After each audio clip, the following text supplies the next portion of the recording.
Mesdames et messieurs, bonsoir et merci de choisir Esae TV pour vous informer. Voici les titres à développer dans ce journal. Nous sommes le 10 décembre 2015 et depuis hier, le peuple béninois rend hommage à un patriarche, le général Mathieu Kérékou. L'étape de Cotonou est en cours. Nous serons en direct depuis le stade de l'Amitié où nous attendent Léandro Kodo et Kader Achirou. Nous vous ferons découvrir également un secteur d'activité en plein essor au Bénin. Bienvenue dans ce journal. Les journées du 10 et 11 sont chômées et payées au Bénin et pour cause, les cérémonies liées aux obsèques du président Kérékou. Cette décision n'a pas empêché certaines presses de paraître. Voici la revue de presse signée Enoch Laradé. Une journée fériée pour rendre le dernier hommage de la nation au général Mathieu Kérékou. Mais cela n'a pas empêché certains confrères de lui rendre aussi hommage à travers leurs écrits. Fraternité et Matin Libre reconnaissent le mérite de l'homme fort du 26 octobre. Et c'est Fraternité qui lui consacre toute une parution. Le quotidien le remercie à travers des témoignages poignants, retrace le parcours de l'homme exceptionnel et trouve que cet homme ne peut qu'être un exemple pour les présidentiables de 2016. Hommes politiques et société civile apprécient à leur tour la légende Kérékou. Albert Tevo Edjire, Adrien Humbedi, Ousmane Batoko, Félix Iroko et bien d'autres personnalités du pays lui ont fait leur adieu. Le quotidien Matin Libre n'a pas aussi manqué de lui faire ses hommages à travers la cérémonie d'adieu.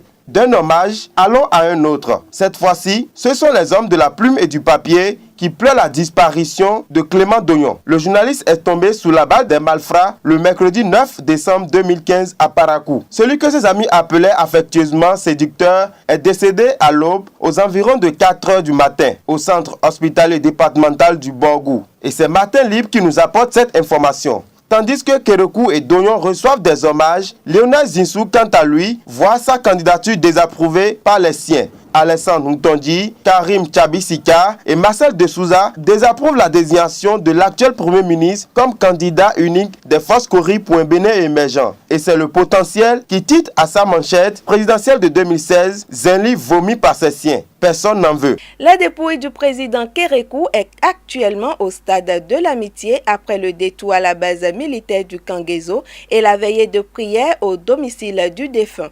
Comment s'organisent les honneurs civils réservés au général Abdelkader Achirou et Léandro Kodo? Vous êtes en direct. Merci Yannick, nous sommes en direct du stade de l'Amitié de Kourounou où tout le peuple béninois est présent pour rendre hommage au général Mathieu Kérékou.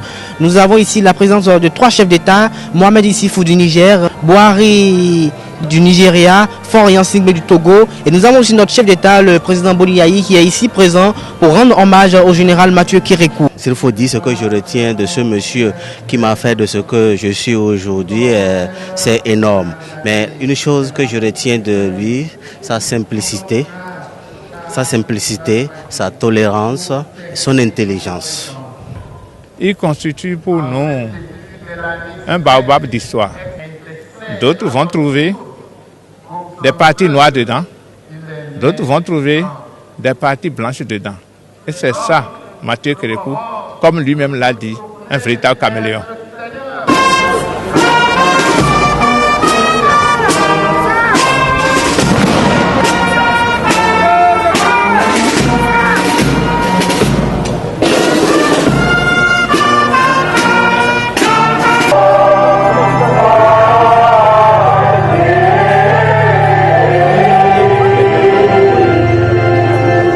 L'homme du 26 octobre 1972 à qui le peuple béninois rend hommage aujourd'hui est décédé le 14 octobre dernier à la suite d'une longue maladie qui le rongeait à petits coups. Merci bien à vous, Kader Achirou. Le grand homme s'en est allé et Alain Foucault, journaliste et présentateur de l'émission Archives d'Afrique sur RFI, au détour de son passage à Cotonou pour le lancement du film Archives d'Afrique sur Thomas Sankara, nous dit ce qu'il sait du général. Il est au micro Esae TV de Enoch Laradé et de Kader Achirou. Je suis venu souvent le voir parce que je voulais lui consacrer plusieurs éditions d'Archives d'Afrique. Et il avait ce site particulier qu'il m'a reçu, mais n'a pas voulu parler devant un micro ou une caméra. A fait quelques confidences, a fait quelques plaisanteries, parce que je pense qu'il voulait que d'autres racontent son histoire, pas lui-même. Faire la transition telle qu'elle s'est déroulée en 90, ce n'était pas gagné. Il aurait pu, comme certains ont tenté de le faire par ailleurs, dans d'autres contrées, utiliser l'armée. Il n'a pas fait. Il n'a pas fait. Et c'est à saluer. Il aurait pu s'accrocher au pouvoir. On connaît des dinosaures qui sont au pouvoir depuis plus longtemps que lui, qui s'y accrochent encore. Tout le monde est persuadé qu'il va tripatouiller la Constitution. Il s'en va. Et quand il s'en va, il ne fait pas d'histoire. Il se fait discret. Je trouve que, comme exemple, c'est quand même assez fort. C'est assez fort de faire oublier même l'uniforme. Parce que beaucoup ont oublié que Kérékou était un militaire, un officier supérieur. Donc, c'est un général. J'estime qu'il y a des gens comme ça qui n'ont pas souhaité qu'on parle beaucoup d'eux, mais qui ont marqué l'histoire et que, qu'on le veuille ou non, il a marqué l'histoire du Bénin durablement. Pour finir cette édition, rendons-nous dans un kiosque de maintenance informatique. Découvrez.